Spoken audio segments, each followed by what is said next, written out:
یہی جانداوان کا گاؤں تھا جہاں ماسٹر سجاول کا گھر تھا۔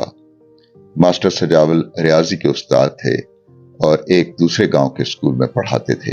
یہ اس زمانے کی بات ہے جب ہندو، سکھ اور مسلمان ایک جگہ رہتے تھے۔ تب اسکول کے استاد کی بہت عزت ہوتی تھی۔ ماسٹر سجاول کو دور و نزدیک احترام کی نگاہ سے دیکھا جاتا تھا۔ ماسٹر سجاول کو کبڈی کا شوق تھا۔ پوٹھوار کے ہر گاؤں میں فصلوں کی کٹائی پر میلے لگتے تو وہاں بیلوں کی دوڑ، گھڑ سواری اور کبڈی کے مقابلے ہوتے۔